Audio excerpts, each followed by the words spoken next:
Hello, हाय, नमस्कार आप सभी को दोस्तों। कैसे हो आप सभी? उम्मीद है बहुत बढ़िया होंगे।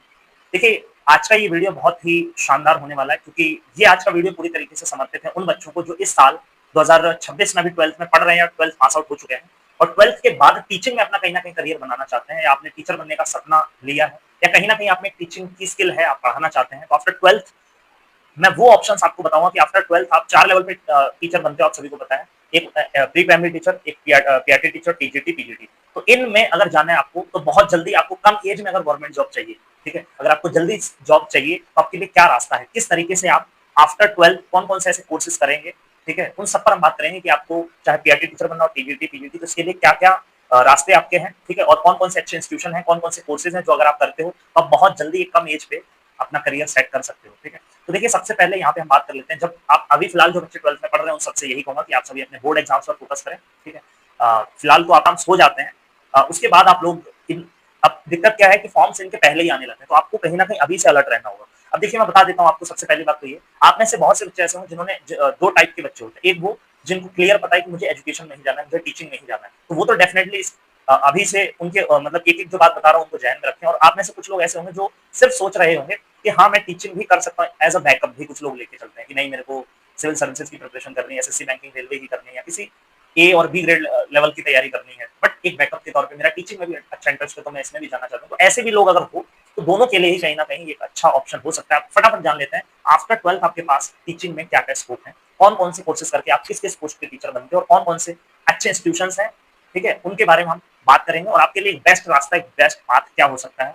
और साथ के साथ स्पेशली हम बात करेंगे कि आरआई जो एनसीईआरटी के हमारे आरआईस हैं, उनके थ्रू आप जल्दी से जल्दी एजुकेशन में कैसे जा सकते हो। तो देखिए सबसे पहले अगर हम यहाँ पर बात करें, आपको पता है टीजीटी की 4 लेवल पे पोस्ट होती है, सॉरी टीचिंग की।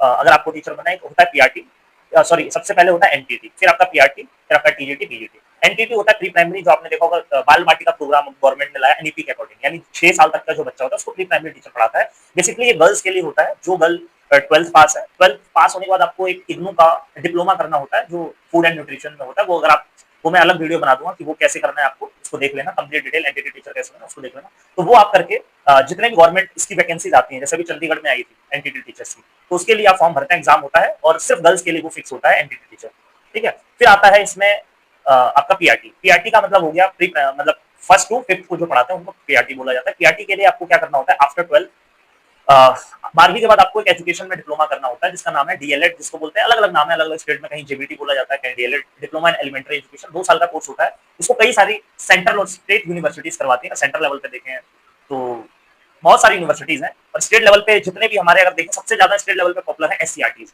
हर एक स्टेट के अंदर गवर्नमेंट ने एससीईआरटी एस्टैब्लिश किए हैं। एससीईआरटी जो है वो जितने भी मतलब ये एजुकेशन कोर्स है वो वहाँ करवाते हैं। तो हर स्टेट के अंदर एससीईआरटी, कुछ गवर्नमेंट कॉलेजेस होते हैं, कुछ प्राइवेट कॉलेजेस होते हैं जो पीआरटी का डिप्लोमा करवाते हैं, ठीक है? गवर्नमेंट से आपकी बहुत कम फीस में आपका डिप्लोमा हो जाता है, बट वही है कि इसका मतलब अच्छा खासा कॉम्पिटिशन होता है। आपको फॉर्म भरना होता है, फिर आपको एंट्रेंस देना होता है। अगर आपका एंट्रेंस में अच्छे मार्क्स आते हैं तो गवर्नमेंट कॉलेज मिलकर आपको 2 साल का डिप्लोमा होने के बाद आपका फ्यूचर इसमें सेट हो जाता है। बट यहाँ पे वही है कि आपको पीआरटी टीचर के लिए 2 साल के डिप्लोमा के बाद आपको सीटेट का पेपर 1 क्लियर करना होता है। सीटेट पेपर 1 आप क्लियर करोगे और सीटेट पेपर 1 क्लियर करने के बाद जहाँ पे भी जैसे केवीएस आपका हो गया, ठीक है? उसके अलावा आपके जो स्टेट लेवल की, सेंट्रल स्टेट लेवल की जहाँ-जहाँ भी टीचिंग की वैकेंसीज आएंगी, खास तौर पे स्टेट लेवल पे ज्यादा पीआरटी की वैकेंसीज आती हैं, वहां पर आपके पास ये डिप्लोमा होना चाहिए, सीटेट पेपर 1 होना चाहिए। तो आप इसके लिए मतलब पीआरटी टीचर के लिए एलिजिबल हो जाते हैं और इसका भी अच्छा खासा पे स्केल होता है, ठीक है?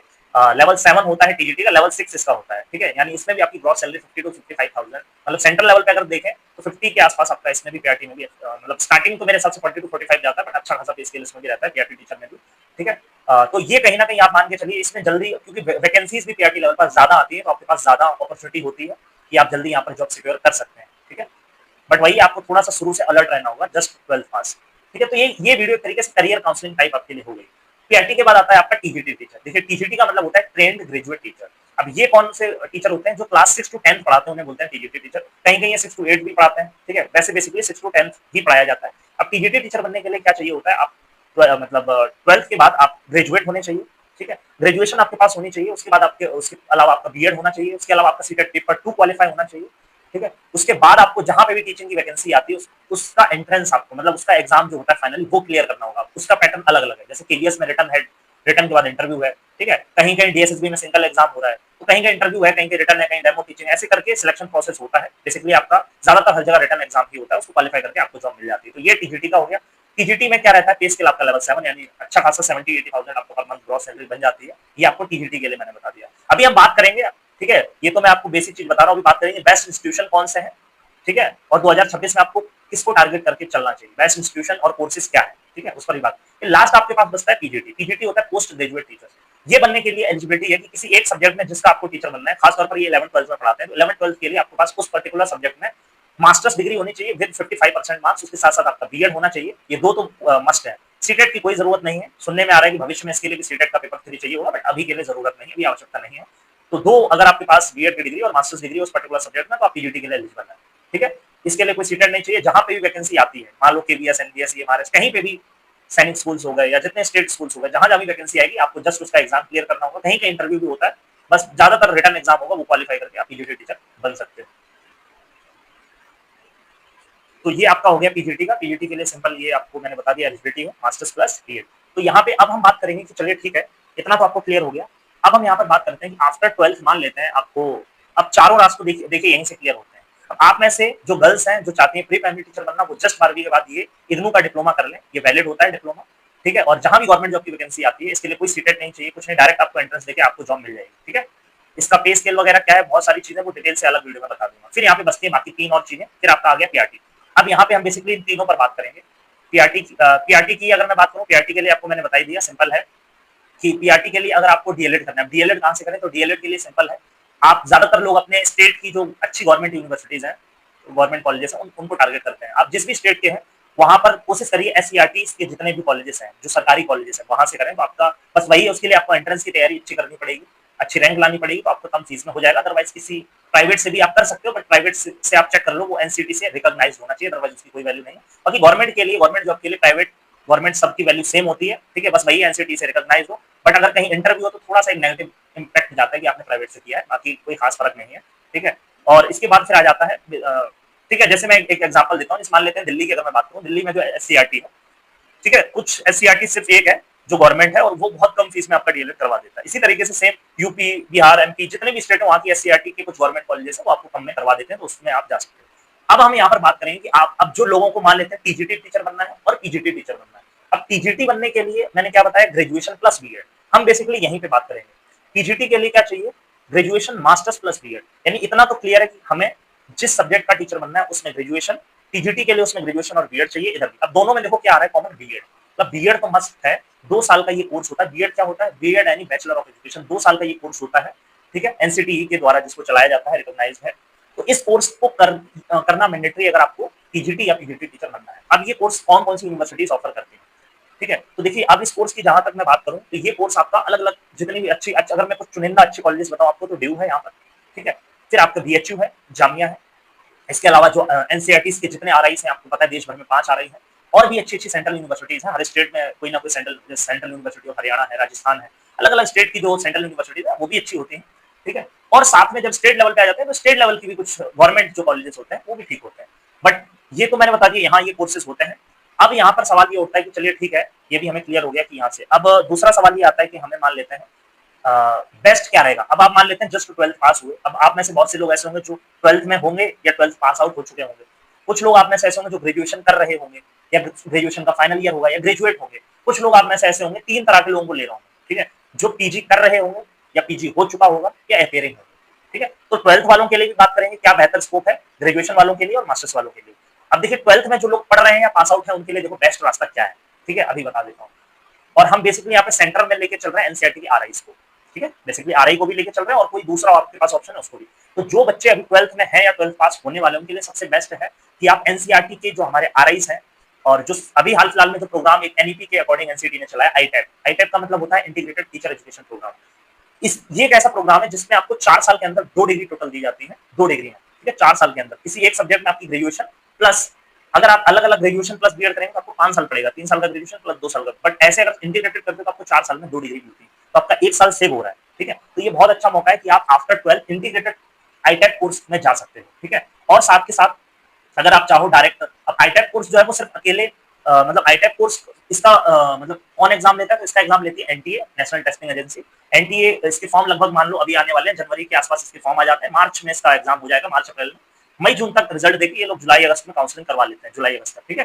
तो एनटीए का जो आईटेप प्रोग्राम है, एनसीईटी का जो एंट्रेंस होता है, इसके थ्रू आप सेंट्रल और स्टेट लेवल पे हर जगह जितनी यूनिवर्सिटीज हैं वहां से अगर आपको 4 साल का कोर्स करना है तो ये सब में वैलिड होगा। एक्चुअली में जब आप आईटेप का एंट्रेंस देते हो, उसका जो स्कोर कार्ड आता है उसके बेसिस पे आपको हर जगह एडमिशन मिल जाएगा, चाहे किसी भी सेंट्रल स्टेट यूनिवर्सिटी जो जो उससे जुड़ी हुई है, ठीक है, उन सभी में। बट अगर आपको एनसीईआरटी के जो हमारे 5 आरआई हैं, अब एनसीईआरटी के आरआई का ये सब आपको चैनल की और वीडियो देखिए मिल जाएंगे, सिर्फ उसका एक अलग वीडियो भी बना दूंगा डेडिकेटेड कि आरआई से कैसे हमें करना है, उस पर और वीडियोस मेरी चेक कर सकते हो, ठीक है। आने वाले समय में और जानकारी उसमें मिलेगी। तो अगर आपको सिर्फ एनसीईआरटी के आरआई से ही अपना आईटेप कोर्स करना है तो उसके लिए सिर्फ अभी फिलहाल 2 ही आरआई इसमें जुड़े हुए हैं, एक आरआई अजमेर और एक आरआई भोपाल। टोटल 5 आरआई में से सिर्फ 2 आरआई में अगर आपको आईटेप कोर्स में एडमिशन लेना है तो आप आईटेप के थ्रू एडमिशन लेंगे। बट रिमेनिंग 3 आरआई जो है वहां अगर आपको एडमिशन चाहिए, जैसे RI Bhubaneswar, RI Mysore, RI Shillong, अब नॉर्थ वाला तो वैसे भी वहां जाएगा नहीं, बट जो वहां के आसपास के लोग हैं अगर उनको, उनके पास दोनों ऑप्शन, वो चाहे वहां पे भी एडमिशन ले सकते हैं, वो चाहे यहाँ पे भी आ सकते हैं। अगर उनको वहां पे एडमिशन चाहिए तो उनको वहां का डोमिसाइल चाहिए, प्लस वो वहां का आरआईसी लेवल 1 का एग्जाम देंगे, वो क्लियर करके उनका काउंसलिंग होकर एडमिशन होगा। बट वो चाहे तो अजमेर और भोपाल आ सकते हैं, क्योंकि आईटेप कोर्स में सबसे बड़ा अंतर ये कि इसमें ऑल इंडिया लोग बच्चे आ सकते हैं, आपका स्कोर कार्ड के बेसिस पे आपको एडमिशन मिल जाएगा। बट आरआईसी लेवल 1 में क्या चाहिए, उन 3 आरआई में वहीं के डोमिसाइल के बच्चों को एडमिशन मिलेगा, तो ये एक बड़ा डिफरेंस है, ठीक है। तो इस बात का भी ध्यान रखें आप लोग। चलिए, तो ये बात आपको उम्मीद है समझ में आ गई होगी दोनों में क्या डिफरेंस है। और यहाँ पे सेम वही चीज आ जाती है, पीजीटी के लिए भी सिंपल आपको क्या चाहिए, बीएड चाहिए, तो बीएड के अच्छे इंस्टीट्यूशंस क्या है वो मैंने आपको बता दिए हैं। तो अब यहाँ पे सवाल ये उठता है आपके पास कि जो बच्चे अभी 12th में, उनके लिए क्या बेस्ट है, वो आईटेप में जाए या एनसीईआरटी आरआई सी लेवल 1 को टारगेट करें, उनके लिए क्या ज्यादा बेहतर है। तो देखिए, मैं सीधा आपको यही कहूंगा कि जो भी बच्चे जितने भी आरआई हैं उनके आसपास रह रहे हैं, किसी भी आरआई के आसपास अगर आप लोग निवास कर रहे हो तो आप कोशिश करो अपने पास वाले आरआई को टारगेट करने, वो आपके लिए, क्योंकि वहां पर आपकी सिलेक्शन के चांस ज्यादा है, ठीक है। जैसे मान लो कोई साउथ से वो आरआई भुवनेश्वर को, मैसूर को टारगेट करे, उसके लिए आरआईसी का लेवल 1 का एंट्रेंस दे, उसकी एडमिशन के चांसेस भी ज्यादा है, क्योंकि वहां पर सीट्स फिक्स है। आने वाले टाइम में क्या होगा, ये जो 3 आरआईस हैं यहाँ पर भी धीरे धीरे धीरे धीरे ये जो बच्चे हुई, मतलब जो अभी अलग से एग्जाम दे रहे हैं, ये भी उसी में जुड़ जाएंगे, ये भी आईटेप के थ्रू ही एडमिशन लेंगे, तो ये 2-3 साल 4 साल के अंदर, ठीक है। तो ये चीज आपको समझ आ गई होगी। और बाकी के जो मतलब नॉर्थ वाले हैं और कुछ साउथ के भी हैं जिनको लग रहा है वो सेकंड प्रायोरिटी पे आईटेप का भी एंट्रेंस देने, सबसे बेस्ट आप आईटेप का भी एंट्रेंस दे दो, ठीक है। अगर आपका आईटेप में हो जाए तो बढ़िया, अगर ना हो तो अपने वाले में चले जाना। और इधर जो नॉर्थ वाले हैं इनके पास तो ऑप्शन नहीं है साउथ में जाने का, उन 3 आरआई में, तो ये इधर भी रह सकते हैं, ठीक है। तो अब जो बच्चे आफ्टर 12th मतलब 12वीं के पास, जस्ट 12th में पढ़ रहे हैं, पास होने वाले हैं, वो अपना आईटेप को लेके अभी से तैयार रहें, आपके फॉर्म जनवरी में आ जाएंगे, ठीक है। और उसके लिए अभी से चैनल को फॉलो कर लें, सारी अपडेट आपको यहाँ पे मिलती रहेगी। टेलीग्राम चैनल का लिंक भी डिस्क्रिप्शन, उसको ज्वाइन कर लें, वहाँ पे सारी अपडेट आपको आती रहेंगी, कब इसके फॉर्म आ रहे हैं, सारी चीजें मैं आपको आने वाले टाइम में और अपडेट देता रहूंगा। अब प्रॉपर डिटेल वीडियो आपको अलग बना दूंगा कि मतलब आफ्टर 12th आपको आईटेप कोर्स अगर करना है, ठीक है, ड्यू से करना है, तो उसकी पूरी कंप्लीट डिटेल बीएचयू से, जामिया से, ठीक है। और जो सेंट्रल स्टेट यूनिवर्सिटी आईटेप प्रोग्राम करानी, उनकी डिटेल अलग किसी वीडियो बना दूंगा। आरआई से अगर आपको जो 2 आरआई हैं उनमें आईटेप में एडमिशन लेना तो उसकी जानकारी अलग आ जाएगी। उसके अलावा अगर आपको आरआई सी लेवल 1 के थ्रू एडमिशन लेना है आईटेप में तो उसकी अलग जानकारी रहेगी। फिर जो ग्रेजुएट बच्चे हैं उनके लिए ये होगा कि 2026 में अगर उनको बीएड करना है तो उनके पास ड्यू का ऑप्शन, बीएचयू का ऑप्शन, जामिया का ऑप्शन, आरआई का ऑप्शन, तो इनमें कैसे एडमिशन ले सकते हैं, कैसे प्रिपरेशन करें, कैसे तैयारी करें, इनकी भी कंप्लीट डिटेल, खासतौर पर आरआई को लेके मैं ज्यादा थोड़ा सेंटर में रखता हूँ। तो आरआई से 2026 में अगर आपको बीएड करना है, जो कि एजुकेशन के लिए, अगर मैं कह सकता हूँ बीएड कोर्स के लिए खासतौर पर सबसे बेस्ट इंस्टीट्यूशन है कहीं ना कहीं। अगर आपका ड्यू में होता है तो ठीक है, नहीं तो मुझे ऐसा लगता है कि जो भी लोग ग्रेजुएट हैं, अब 12th वालों की बात नहीं हो रही, जो लोग ग्रेजुएट हो चुके हैं, जिनका पीजी हो चुका है, और उनके सामने सबसे बड़ा क्या होगा, आईटेप कोर्स तो 12th वालों के लिए। अब जो ग्रेजुएट हो चुका है या जो पीजी कर चुका है उसके लिए तो आईटेप का ऑप्शन खत्म, उसके लिए तो हटा ही दो, उसको सिर्फ क्या चाहिए, बीएड, क्योंकि सीटेट वो कर ही लेगा, ठीक है। तो उसके लिए सबसे अच्छा मुझे लगता है जो ऑप्शन है वो one of the best institution मुझे लगता है एनसीईआरटी आरआईस हैं। खास तौर पर सिर्फ मैं बीएड की बात कर रहा हूँ, मैं आईटेप की बात नहीं कर रहा, मैं एमएड की बात नहीं कर रहा, मैं पीएचडी की दूसरे सब्जेक्ट की बात नहीं कर रहा, कोर्सेज की बात नहीं कर रहा, ठीक है। वो क्यों है, उसका सबसे बड़ा रीजन यही है कि आपको एनसीईआरटी का टाइम मिल रहा है, प्लस 2 साल का अगर एजुकेशन में अगर आपको जाना है तो बहुत अच्छा इनका करिकुलम बीएड का मुझे लगता है बहुत शानदार करिकुलम है, बहुत अच्छा खासा अलग अलग कुछ ना कुछ एक्टिविटीज होती हैं, वर्कशॉप होती हैं, और बहुत सारी ऐसी चीजें होती हैं जो मुझे लगता है एक कंप्लीट, चाहे फिर इसकी डिग्री हो, चाहे जॉब्स डायनेमिक्स देखो आप, चाहे ट्रेनिंग की क्वालिटी देखो, सब कुछ परफेक्ट है। अगर बीएड कोर्स की यहाँ पे बात करूँ तो उसके लिए आप डेफिनेटली टारगेट कर सकते हो, और उसकी सारी जानकारी 2026 में कैसे आप बीएड में जा सकते हो, कैसे तैयारी करोगे, क्या क्या अपडेट है वो आपको चैनल पर मिलती रहेगी, चैनल से जुड़े रहिए, ठीक है। और जो लोग एमएड के लिए भी जाना चाहते हैं, ठीक है, अब यूजी पीजी वालों के लिए मैंने बता दिया क्या है, ठीक है। अब जो लोग जिनका मान लेते हैं बीएड हो चुका है उनको एमएड करना है, तो एमएड के लिए क्या आरआई कितना बेस्ट है, उस पर एक अलग वीडियो बना दूंगा, वीडियो बहुत लंबी हो जाएगी, ठीक है। एमएड कोर्स की कंप्लीट डिटेल कि क्या आरआई से एमएड हमें करना चाहिए, नहीं करना चाहिए, करना चाहिए तो उसके क्या मेरिट डिमेरिट्स है। मुझे लगता है एमएड पर एक वीडियो आपको डिटेल से अलग से मैं बना दूंगा, ठीक है। और साथ के साथ एक डिप्लोमा भी ये करवाते हैं डीसीडीसी, ठीक है, diploma in career guidance and counselling, उस पर भी ये कंप्लीट चर्चा ले आएंगे। काउंसलर अगर आपको बनना है तो वो डिप्लोमा बहुत यूजफुल है आपके लिए, वो उसमें कैसे आपके लिए और भी जो बेहतर आप लोगों के लिए कोर्सेज हैं आईटेप और इसके अलावा कुछ डिप्लोमा डिग्री कोर्सेज, मतलब कुछ सर्टिफिकेट और डिप्लोमा कोर्सेज भी आरआईएस में करवाए जाते हैं, उनकी भी डिटेल जानकारी वगैरह भी आपको समय समय पर मिलती रहेगी, ठीक है। तो उम्मीद है ये सारी चीजें समझ आ गई होंगी आपको। ये एक तरीके का काउंसलिंग सेशन टाइप, मतलब करियर काउंसलिंग अवेयरनेस टाइप आपके सामने ये वीडियो था, जिसमें मैंने आपको बताया 10 मतलब 12th ग्रेजुएशन और पीजी के बाद आपके पास एजुकेशन में कौन कौन से ऑप्शंस हैं, ठीक है। और देखिए जहां तक बात है, कुछ यहाँ पे आरआईएस ऐसे भी हैं जो आफ्टर 12th मतलब एमएससी बीएड प्रोग्राम भी करवाती हैं, ठीक है, आरआई मसूर जो है। तो इन एनसीईआरटी खास तौर पर जो एनसीईआरटी के ये 5 आरआईएस हैं, इनमें अलग अलग आरआईएस में अलग अलग कोर्स ऑफर किए जाते हैं, जिनमें 2 ईयर बीएड, 2 ईयर एमएड, ठीक है, बीए बीएड, बीएससी बीएड, ये तो हर जगह कॉमन है। इसके अलावा कुछ जैसे मैसूरू में 6 साल का बीएससी बीएड भी होता है, आरआई भोपाल में 3 साल का बीएड एमएड भी होता है, ठीक है। तो ये कहीं कहीं पर कुछ कुछ सर्टिफिकेट और डिप्लोमा कोर्सेज एजुकेशन जो होते हैं, तो ये सारी चीजें हैं आपके लिए। और इन पर एक डिटेल इन सब पर अलग अलग से 2026 के लिए जो भी बच्चे इन सभी एग्जाम, इन सभी इंस्टीट्यूशंस को, इन सभी कोर्सेज को परस्यू करना चाहते हो, तो उम्मीद है कि मतलब मैं इस चीज का प्रॉमिस करता हूँ कि आपको ये वीडियो बहुत हेल्पफुल होगा और ये चैनल भी आप लोगों के लिए उतना ही मददगार साबित होगा। तो चैनल से जुड़े रहें, टेलीग्राम को भी ज्वाइन करने और रेगुलर बेसिस पर मैं कोशिश करूंगा आप लोगों के लिए वीडियोस बनाते रहूं। इसके साथ देखिए जहां तक बात है जॉब्स को लेके, जॉब सिक्योरिटी को लेके, तो मुझे लगता है कि अगर कहीं ना कहीं आप चाहे आप बीएड में या फिर एमएड में अगर कहीं ना कहीं यहाँ से करते हो, तो लोग ऐसे होते हैं कि जल्दी से अपना मतलब बीएड एमएड के साथ ही डीएलएड के साथ, बीएड के साथ सीटेट भी क्वालिफाई कर लेते हैं और जस्ट क्वालिफाई करते हैं उनको कहीं ना कहीं कोई फॉर्म आ जाता है तो जल्दी जॉब भी सिक्योर कर लेते हैं। तो बहुत अच्छे अपॉर्चुनिटीज रहती हैं और क्या क्या एडवांटेजेस हैं आगे जॉब्स को लेके, ठीक है, प्लेसमेंट कैसे होती है, जॉब कैसे मिलती है, जॉब्स को लेके क्या क्या अपॉर्चुनिटीज होती हैं, बहुत सारी चीजें डिस्कस करने हैं, वो किसी अलग वीडियो में करेंगे, ठीक है। फिलहाल के लिए यही है कि आज का ये वीडियो यहीं खत्म करते हैं। आज का बेसिकली जो हमारा टॉपिक था वो यही था, एक तरीके से करियर काउंसलिंग, 12th ग्रेजुएट और पीजी जो बच्चे हैं वो अगर एजुकेशन में आना चाहते हैं तो उनके पास क्या क्या करियर ऑप्शंस हैं, बेसिकली एजुकेशन में जाने के लिए कौन कौन से अच्छे इंस्टीट्यूशंस हैं, अच्छे कोर्सेज हैं, वो कैसे उसमें जा सकते हैं, ठीक है। इन सभी चीजों पर हमने विस्तार से चर्चा करी। उम्मीद है आपको वीडियो अच्छा लगा होगा। वीडियो अच्छा लगा तो इसे लाइक करें, ज्यादा से शेयर करें, चैनल को सब्सक्राइब करें ताकि ऐसी सारी अपडेट आप सभी तक पहुंचते रहे। मिलेंगे किसी नेक्स्ट वीडियो में, तब तक जय हिंद, जय भारत। और कोई डाउट रह गया हो तो उसे कमेंट में जरूर लिखें।